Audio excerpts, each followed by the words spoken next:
কেমন থাকবে? দক্ষিণবঙ্গ উত্তরবঙ্গ দু জায়গাতেই আগামী 5 দিন শুষ্ক পরিষ্কার ওয়েদার থাকবে। তাপমাত্রা আগামী দুদিনে খুব একটা পরিবর্তন থাকবে না। তারপর পরবর্তী 3-4 দিনে 2 থেকে 3 ডিগ্রি মতো তাপমাত্রা বাড়ার সম্ভাবনা থাকবে। কলকাতা পার্শ্ববর্তী অঞ্চলের জন্য আগামী দুদিন দিনের সর্বোচ্চ তাপমাত্রা 30 ডিগ্রির কাছাকাছি, সর্বনিম্ন তাপমাত্রা 18 ডিগ্রি কাছাকাছি থাকার সম্ভাবনা থাকছে।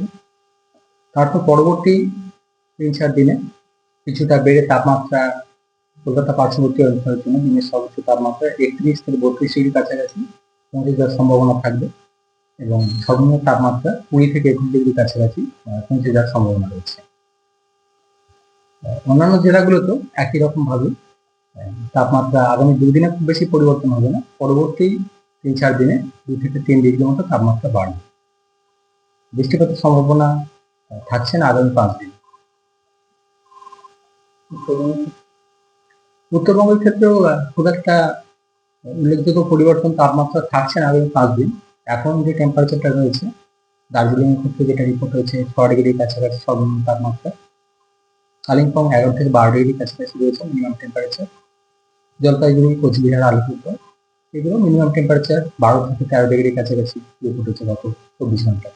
তাপমাত্রা খুব একটা উল্লেখযোগ্য পরিবর্তন থাকবে না উত্তরবঙ্গের জেলাগুলিতে। অন্যান্য বছরের সঙ্গে এই বছর একটু তাড়াতাড়ি তাপমাত্রা বেড়ে যাচ্ছে না। যদি বছরের এই সময় ফেব্রুয়ারি মাসে স্বাভাবিক তাপমাত্রা দেখা হয় কলকাতা পার্শ্ববর্তী অঞ্চলের জন্য, এই সময় দিনের সর্বোচ্চ তাপমাত্রা 30 ডিগ্রি কাছাকাছি থাকে সাধারণত। সর্বনিম্ন তাপমাত্রা থাকে 18 থেকে 19 ডিগ্রি কাছাকাছি, অর্থাৎ গত কয়েকদিন ধরে যে তাপমাত্রা রয়েছে সেটা স্বাভাবিক যে তাপমাত্রা থাকার কথা তার থেকে কিছুটা সামান্য কমই রয়েছে। এবং যেটা বলা হচ্ছে আগামী 2 দিনে খুব একটা পরিবর্তন নেই, তারপর পরবর্তী 3-4 দিনে 2 থেকে 3 ডিগ্রি মতো বাড়বে, বেড়ে স্বাভাবিকের কাছাকাছি বা স্বাভাবিকের থেকে সামান্য একটু বেশি থাকবে তাপমাত্রা। যে তাপমাত্রা বাড়ছে এরপর আর তাপমাত্রা কমার কোনো চান্স স্বাভাবিক যেটা ভ্যারিয়েশন থাকে, সিজনাল যে ভ্যারিয়েশন সেটাই কনস্ট্যান্ট থাকবে না, কিছুটা কমা বাড়া থাকবে। খুব একটা এরপরে সিজনাল যে তাপমাত্রা অর্থাৎ ফেব্রুয়ারি মাসের এই সময় যে গরমটা থাকার কথা মোটামুটি সেটাই কাছাকাছি থাকবে।